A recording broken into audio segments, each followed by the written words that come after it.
Sir CET mains exam का देरी का क्या कारण है और युवा सस्पेंस में है कि आखिरकार एग्जाम कब होगा? देरी का कारण जो है हमारा डाटा था, उसमें कैंडिडेट जैसे ही हमने पब्लिक डोमेन में सीईटी प्रीलिमिनरी का रिजल्ट डाला तो हमारे पास त्रुटियों की एक तरह से बाढ़ आ गई कैंडिडेट की तरफ से कि मेरे इसमें ये है, मेरी उसमें ये है।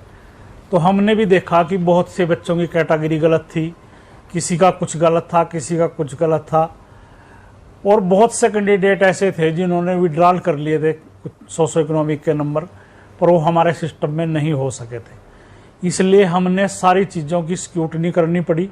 उसकी देरी का कारण ये हुआ, और कहीं ना कहीं उसके लिए बहुत बड़ी मात्रा में कैंडिडेट ही जिम्मेवार था कि उसने फार्म भरते समय जो है वो सावधानी नहीं बरती, या उसने जाके कैफ़े वाले से भरवा दिया।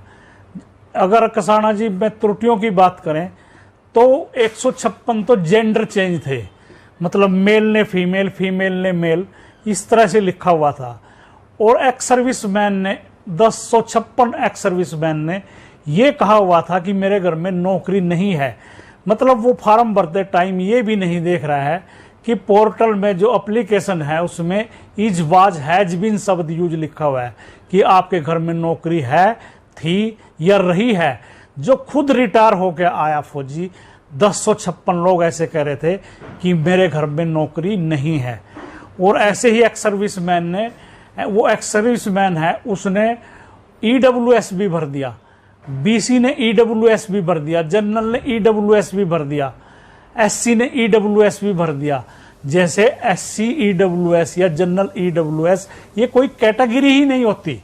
तो हम जब उसको 4 टाइम में चूज करते तो उसको किस कैटेगरी में लेके जाते।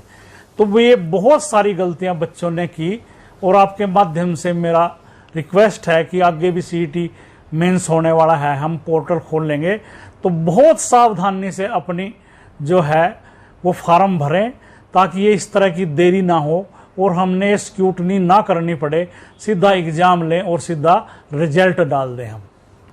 तो सर सीईटी मेंस एग्जाम अब कब से शुरू होने वाले हैं? अभी बच्चों को आपके माध्यम से प्रथम बार मैं ये अथेंटिक एक सूचना दे रहा हूँ कि आपका इंतजार खत्म हो गया है। और 56 और 57 जो ग्रुप हैं हमारे, सबसे बड़े ग्रुप ये हैं जिसमें हमारे पास 30,000 से लगभग ज़्यादा कैंडिडेट दोनों ग्रुपों में एग्ज़ाम देने आएंगे। 5 तारीख को, 5 अगस्त को 56 ग्रुप का और 6 तारीख को 57 ग्रुप का मॉर्निंग शिफ्ट में ये एग्ज़ाम होने जा रहा है।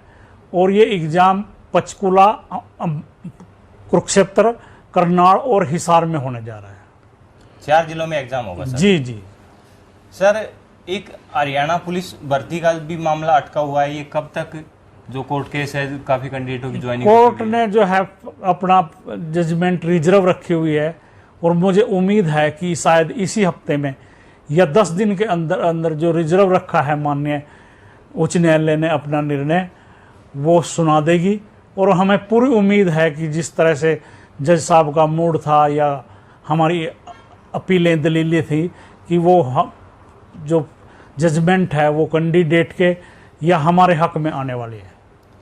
सर वैसे तो अब सीईटी मेंस से रिलेटेड ही ज़्यादा डाउट आए हैं युवाओं की, क्योंकि अब जो सीईटी क्वालिफाइड कैंडिडेटों के पीएमटी भी होने वाले थे जिनका शेड्यूल जारी कर दिया था, वो भी पोस्टपोन हुआ है। तो वो कब से शुरू होने वाले हैं? 1 अगस्त से ताऊ देवीलाल स्टेडियम पंचकुला में 1 अगस्त से पीएमटी शुरू हो रहा है। और आज या कल पीएमटी का भी, और जो 56-57 ग्रुप के लिए शॉर्ट लिस्टेड हुए हैं कैंडिडेट, उनकी सूची और नोटिस आज या कल में हर हालत में आने वाला है। सर आपकी तरफ से हो सकता है तैयारियां कंप्लीट हो, लेकिन प्रकृति को कोई नहीं रोक सकता। जैसे सुबह भी बारिश हो रही है, लगातार पंचकुला में बारिश हो रही है, तो इससे पीएमटी डिले भी हो सकता है क्या? देखो, कुछ भी हो सकता है। प्रकृति आपदाएं जैसी पिछले दिनों आई हैं, हमने भी अपने जो रणनीति थी उसको चेंज करना पड़ा। और जो हमारा एग्ज़ाम है, पेपर आता है, वो एयर कार्गो से आता है, तो फ्लाइट भी कैंसिल हो सकती है। ये जो है बाढ़ की स्थिति है ये भी आ सकती है। पर मेरी परमपिता परमेश्वर से प्रार्थना है कि बहुत देर हो चुकी है, अब वो भी शायद हमारा साथ देंगे और ऐसी नौबत ना आए शायद। जी सर, क्योंकि युवाओं का जो गुस्सा है वो सिर्फ आप पे या एचएससी पे निकलता है, लेट किसी भी कारण से हो, लेकिन युवा निराश हो जाते हैं और वो बार बार की एग्जाम डिले क्यों हो रहा है, क्या एचएससी की मंशा नहीं है। तो क्योंकि बार बार सीईटी मेंस की जो जुलाई में एग्जाम डेट दी गई थी उसके बाद पोस्टपोन की गई, अब डिले का कुछ भी कारण रहा हो सर, लेकिन युवाओं के मन में निराशा है, तो उनके लिए आप क्या कहना चाहेंगे कि जिससे उनकी निराशा? कोई बात नहीं, युवाओं की निराशा बहुत जल्दी हम आशा में बदलेंगे। और देरी के कारण मैंने बताया आपको, ये देरी के कारण हो जाते हैं कई बार देर। सब कैंडिडेट हमारी मजबूरियों को नहीं समझते और अधिकतर कैंडिडेट हमारी मजबूरियों को समझते हैं कि किन कारणों से लेट होता है। अब कई बार क्या है, हमने 12 और 13 का एग्ज़ाम लेना था, पहला शेड्यूल हमारा 12 और 13 का ही था अगस्त का, तो उस दिन HCS का पेपर आ गया, HPSC का, तो हमने वो टालना पड़ा। फिर हमारा पेपर 19-20 को होना है, तो उस दिन भी ये कयास चल रहा है कि उस दिन तीज है, पर हम ये कोशिश करेंगे कि तीज का महत्व कम रहे और हमारे एग्ज़ाम का महत्व रहे और हम 19-20 में भी एग्ज़ाम कराएं। सर लास्ट जो एग्ज़ाम है, ये मेंस एग्ज़ाम कब तक समाप्त हो जाएंगे? सितंबर में सारे एग्ज़ाम हमारे जो है हमने शेड्यूल बना दिया है और 1-2 दिन में हम पूरा डालने वाले हैं।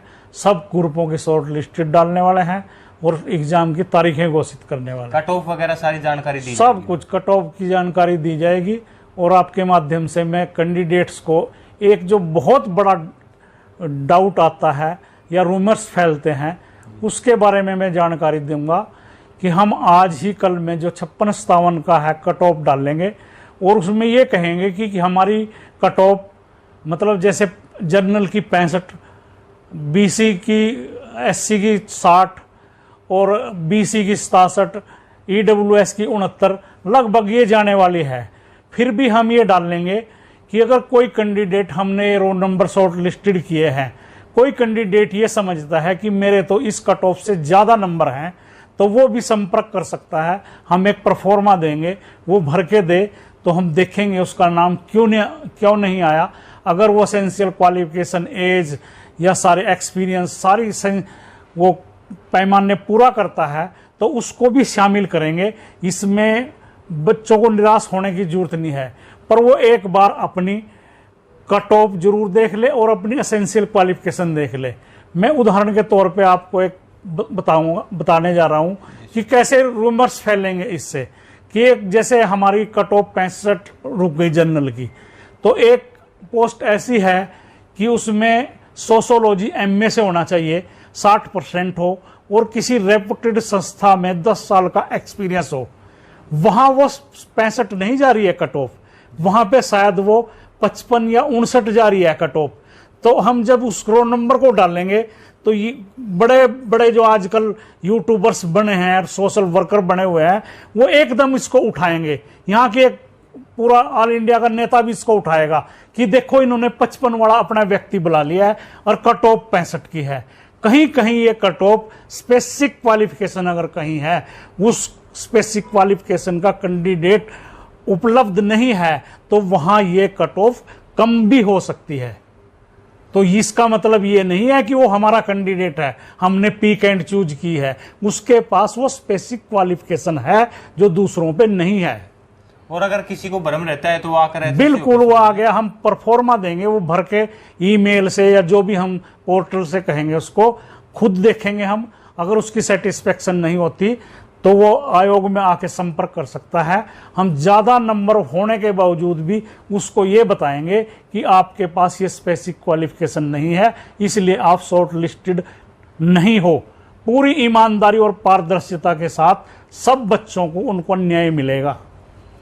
सर एक हरियाणा पुलिस भर्ती जो नई भर्ती आने वाली है CET के तहत होगी, वो कब तक आएगी? उसका भी काफ़ी दिनों से युवा इंतजार कर रहे हैं। इन्होंने रूल चेंज किए हैं पुलिस डिपार्टमेंट ने और वो लगभग पूरे हो चुके हैं रूल्स, तो मुझे उम्मीद है, पर मैं कई महीने से यही कह रहा हूँ कि जल्दी आएगी, पर वो अभी तक वो चीफ सेक्रेटरी ऑफिस में है फाइल। उन्होंने रूल चेंज करके हमारे पास नए सिरे से भेजनी है, पर मेरी इस बात की गारंटी है अगर वो इसी महीने में आती है तो 31 दिसंबर 2023 तक वो भर्ती भी हम पूरी करेंगे। सर एक काफी युवाओं की ये भी मांग है कि ये जो सीईटी के तहत पुलिस की भर्ती तो आ रही है, लेकिन क्या चुनावों से पहले इसके अलावा भी एक और भर्ती हो सकती है? नेक्स्ट जो सीईटी होगा बिल्कुल हो सकती है। हरियाणा के चुनाव से पहले तो हो ही सकती है, क्योंकि जो पुलिस डिपार्टमेंट है उसकी रिपोर्ट के अनुसार उनके पास 35,000 पद खाली हैं और अभी तो हमारे पास वो 6,000 भेज रहे हैं। इसका मतलब ये है भर्ती तो पुलिस की भर्ती तो लगभग आए साल होगी। जी सर। एक सर ये स्पोर्ट्स वाले कैंडिडेटों की भर्ती कब आएगी और ये सीईटी से होगी या सीईटी से बाहर होगी? अभी इसके रूल्स निर्धारित नहीं हुए। उन्होंने सब डिपार्टमेंटों से जो स्पोर्ट्स कोटे का जो रोस्टर के हिसाब से पोस्टें हैं वो मांग ली हैं और शायद ये 456 पोस्टें हमारे पास आने वाली हैं, मगर रूल उसके साथ आएंगे कि ये सीईटी के अंतर्गत होंगी या सीईटी से एग्जेम्प्ट होंगी। सर ग्रुप डी का एग्जाम कब होगा? ग्रुप डी का सितंबर में। सर जैसे सितंबर में ग्रुप सी की जो मेंस एग्जाम चल रहे हैं, तो क्या उनके बीच में भी ग्रुप डी का एग्जाम हो सकता है या फिर मेंस एग्जाम के बाद होगा? नहीं, वो तो हम तारीखें निर्धारित कर लेंगे एनटीए से बैठ के। उन्होंने भी तो 2 ही दिन एग्जाम लेना है 4 शिफ्टों में। जी सर, नेक्स्ट जो सीईटी है ग्रुप सी का वो कब होने वाला है? नवंबर में। नवंबर हर साल नवंबर में। ग्रुप सी वाला प्रोसेस होने के बाद? हाँ जी, हाँ जी। उसके लिए एक बार पोर्टल खोल लेंगे ना, नई एप्लीकेशन मांगेंगे, जो एप्लीकेशन नया फ्रेश रूप से भरना चाहे। तो सर सीईटी रिजल्ट अब दोबारा अपडेट होगा? जो 20,000 कैंडिडेटों के लगभग जो बताई जा रही है, 26,000 लगभग कैंडिडेटों का करेक्शन हुआ है और वो करेक्शन भी हम आज या कल में ही पब्लिक डोमेन में डालेंगे और कैंडिडेट को बताएंगे कि आपका पहले स्कोर ये था, विड्रॉल होने के बाद आपका ये रह गया, या आपने जो एक्सपीरियंस के नंबर दावा नहीं किया था, आपके एक्सपीरियंस के नंबर रह गए हैं और आपका स्कोर बढ़ भी गया है। कई बच्चों का स्कोर बढ़ा भी है। सर अब सीईटी में जो 4 गुना बुलाया जाएगा तो वो किस प्रोसेस के तहत बुलाया जाएगा? हमारा निश्चित है वो प्रोसेस, जो हमने कई बार बताया है कि हमने हर ग्रुप में पोस्टें देखी हैं और उनका कैटेगरी वाइज 4 गुना किया है। पहले तो हमने ग्रुप का 4 गुना किया है, फिर ये देखा है कि किस कैटेगरी में 4 टाइम नहीं हो रहे हैं, वहाँ नीचे से और उठा के हर कैटेगरी के 4 टाइम और ग्रुप के और पोस्टों के 4 टाइम, जो भी ज़्यादा संख्या बढ़ती है वो बनाई है। जैसे हमारे 6,000 पोस्टें, शायद 7,000 पोस्टें ग्रुप 56 में है, तो 28,000 का जहां हमने पेपर लेना चाहिए था, लगभग 32-33,000 लोगों का हम एग्जाम ले रहे हैं इस फार्मूले से। यानी कि कैंडिडेट रिपीट नहीं होंगे अब? नहीं, कैंडिडेट रिपीट नहीं होगा, यूनिक कैंडिडेट माना जाएगा। ग्रुप में रिपीट हो सकता है, ग्रुप में रिपीट नहीं होगा, अदर देन ग्रुप हो सकता है। मतलब वही कैंडिडेट 56 में भी और वही कैंडिडेट 57 में, दोनों में परीक्षा दे रहा होगा, ऐसा तो होगा, पर ग्रुप में रिपीट नहीं होगा।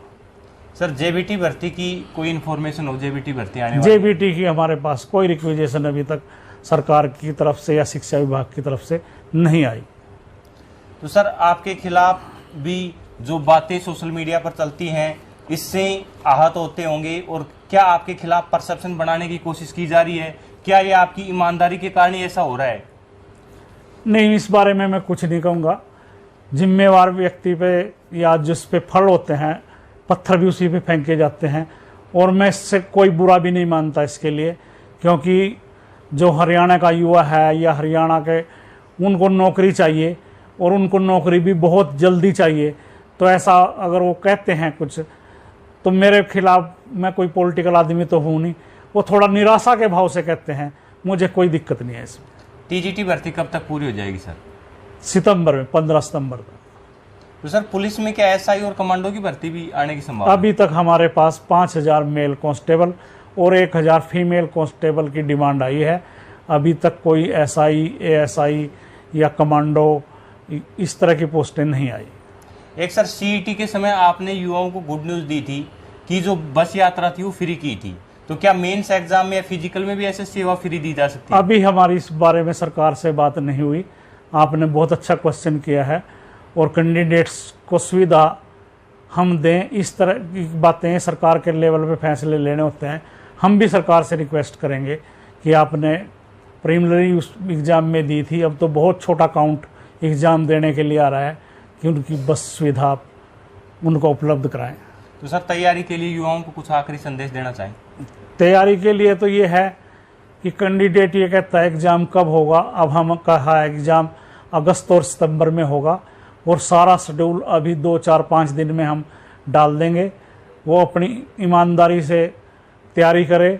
जो बच्चा मेरिटोरियस है वो उसको किसी तरह से किसी के भी झंसे में आने की ज़रूरत नहीं, और मैं उनको सबको शुभकामनाएं देता हूँ अपनी तरफ से।